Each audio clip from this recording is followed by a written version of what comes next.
Hey everyone, it's me, Christian from Casual Christian for my midweek Hump Day update. I hope you guys are doing great. And if you guys aren't over here in Southern California, we have a cold snap that's been going on for the past. Well, it's still continuing. I think it's going to end tomorrow, but tonight it's supposed to reach 36 degrees over here in Norwalk. But yeah, it's pretty frigid outside, and so bring your animals in because you don't want to be that dick. But yeah, I hope you guys have been doing pretty well this weekend. Returning back to work, was just doing the regular thing, and my the new kid on the block, he sits in front of me, and he asked me, we're shooting the shit, and I asked him what he did over the week, and he said he played softball, and then he was telling me like the softball terms.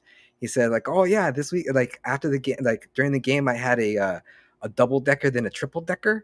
And then in my head, I'm like, I didn't know what he was talking about. I thought he was talking about food, and then it dawned on me. I'm like, dude, I thought you were talking about cheeseburgers when you said double, and triple. I'm like, because he added the decker, I'm like, we were like, we weren't in sync.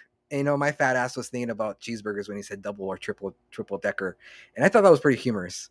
And then after I said that to him, my buddy Dina, she instant messaged me on at work. Oh my Christian, you're a '90s sitcom, because like I guess because of my response made her laugh. But yeah, so far, I'm supposed to work soon at home, but I haven't received the equipment yet at my mom's house, and so I'm just kind of playing the waiting game, and it sucks because like I would like to work at my mom's house this week because it's raining and it's cold, and I don't want to trek all the way to Irvine. It's a pain in the ass, and yeah. Oh, hey, Ariana.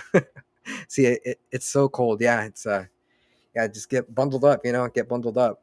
Um, but that's that was my work update right there, was that kid. And what else was going on this weekend is I don't know, if have you guys been going feeling like a stomach flu, because on Monday, like, I felt pretty sick, and like my coworker, she called out sick today too because she was feeling something going on in her belly. She was feeling nauseous, and that's what's going on with Alex right now too. Like, he's staying home for the next 3 days because like he has like some kind of stomach issue. So I don't know if there's like some kind of stomach bug that's going on. I don't know if you guys have been feeling that, or if it's just like I brought it home, because I think I brought it home because like everybody at work, like, people touch paper, and no lie, like a couple of times I've gone to the restroom, some of the guys just walk out without washing their hands. So I'm like, what the fuck are you doing? This isn't your home, wash your fucking hands. So I wouldn't doubt that I got something from my job and passed it out over here. It's pretty gross.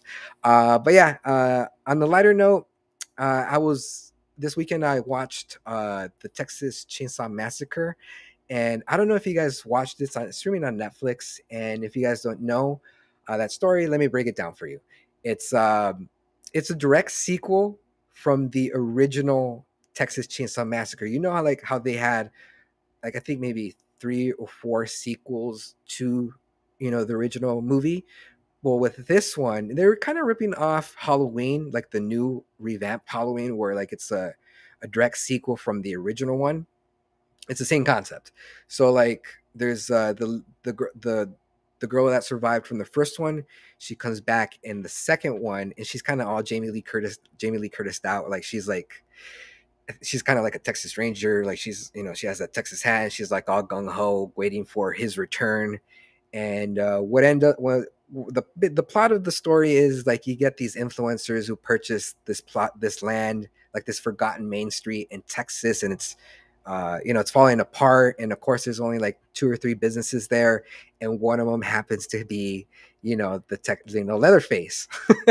And the influencers, they end up kicking, like, it doesn't matter. I'm going to spoil the whole movie because this isn't like a movie that you it's not like the Batman that I'm spoiling. It's just Texas Chainsaw Massacre. Well, anyways, so these influencers, they kick out this lady from her house because they think they purchased it, but they didn't have the title to the house, so they ended up killing that lady because she had a heart attack on the way to the hospital because she was having this.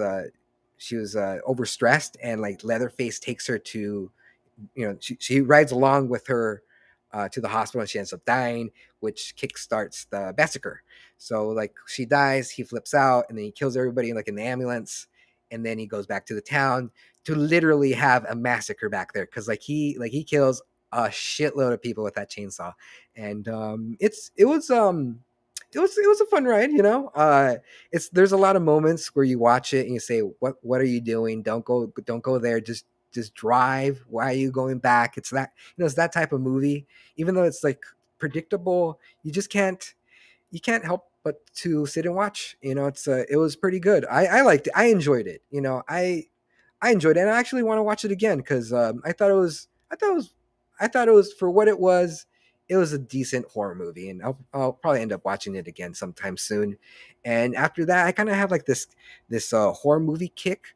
I wanted to watch more horror for some reason. I don't know, like it's not even Halloween yet. Like I'm listening like podcasts about like scary stories from Reddit and all this. And after the Texas Chainsaw Massacre, I started watching what's it called? Scary Stories to Tell in the Dark, produced by Guillermo del Toro, that came out like I think 2 years ago, and that was fun. That was like the movie was rated PG-13, and no, I mean those ghost stories. They're we read them in elementary school, so I get it. It had to be like that audience, the teen audience, the young adults watching this, and us who grew up listening to the stories.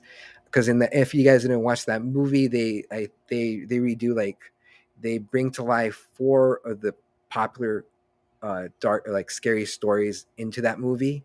And that was, I don't want to ruin the plot to that movie because that movie is actually worth saving you the plot. You have to discover it on your own, not like the Texas Chainsaw Massacres too.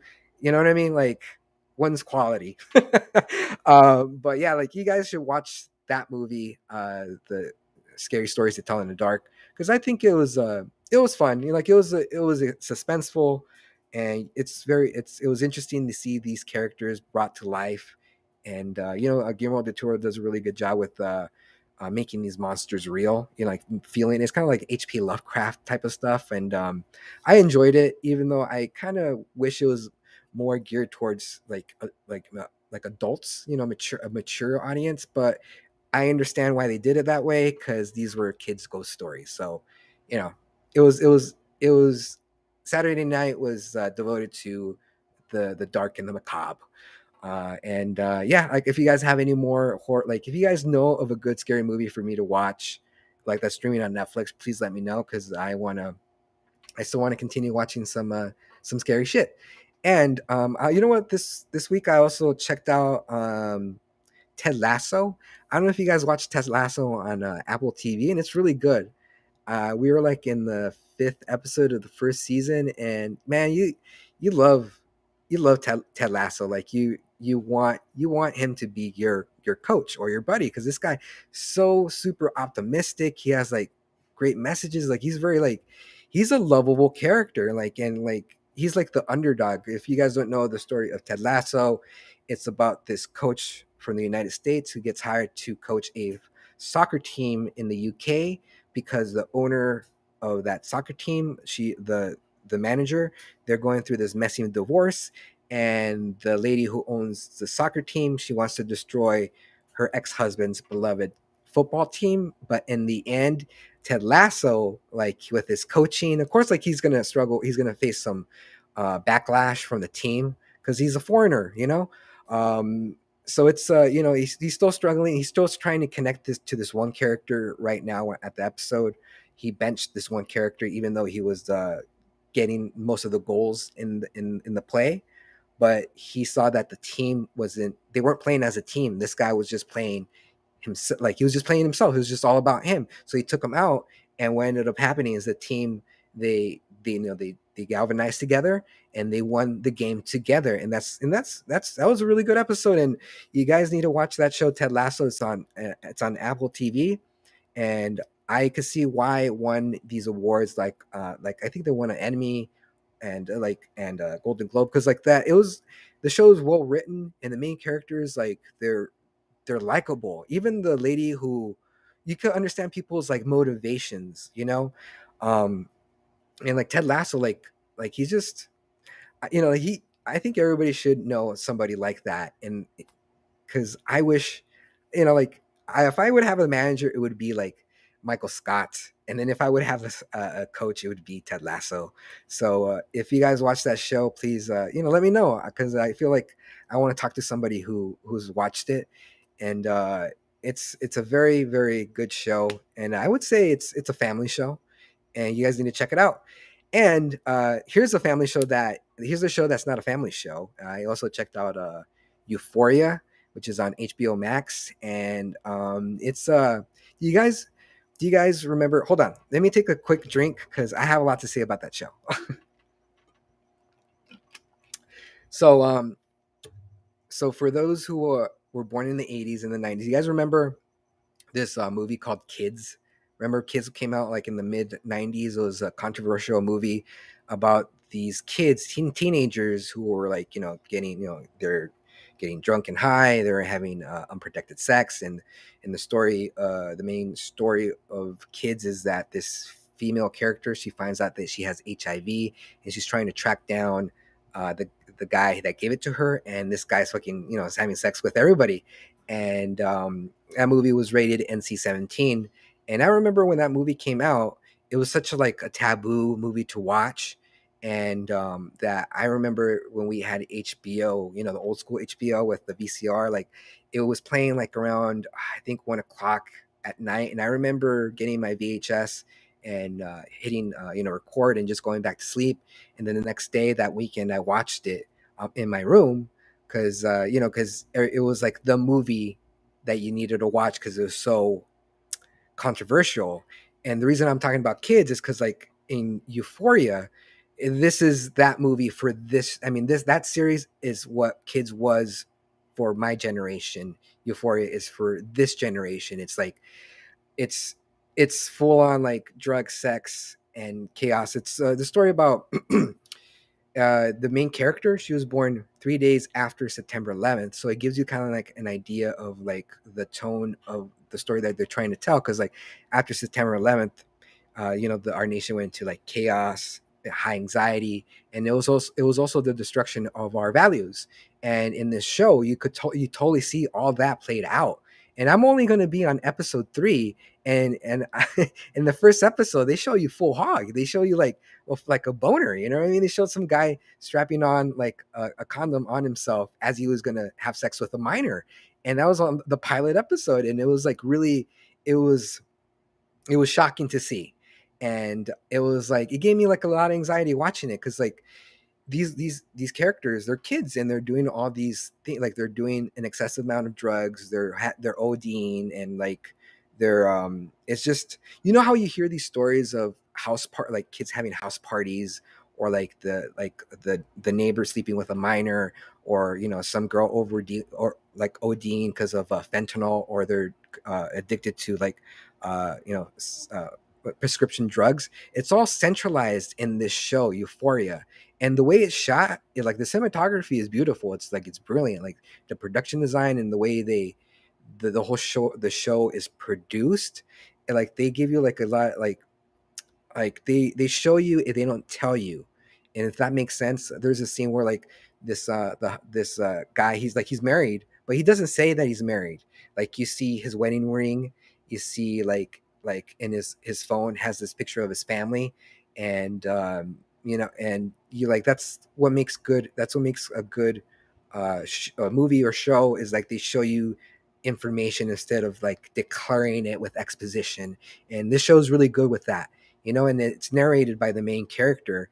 And I think you guys should check it out. I mean, after I was done watching these 2 episodes, I felt like sad because like, fuck, man. And I'm like, is this how like kids are? Is this like the way kids feel today? Like, because there's this one character, she's overweight, and in the first episode, they're doing this whole like the camera's following each character, and then the overweight character, uh the friend says like, you're still a virgin, this isn't the fucking 80s, go get laid. And like they're not saving, you know what I mean? Like it's kind of like you just get it over with, kind of like driving, you know what I mean? They made sex almost feel like driver's ed, just do it, get it over with, and move on. And it kind of, like in like that. I mean, I know I'm giving a lot away, but like this that overweight character, I can identify with that girl because because I have body issues too. And she's scoping character, she's on Instagram, looking at pretty pictures, and she's looking at herself, she's judging herself on her appearance. And then there's this video that gets leaked out of her doing these risky thing, like, you know and it starts getting a lot of views and a lot of likes, and she's liking it.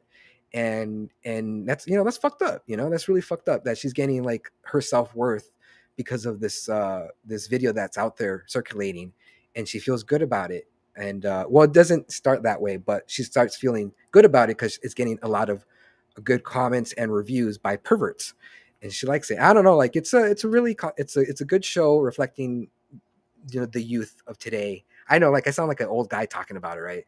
But yeah, it's I recommend that show if you guys like that type of content.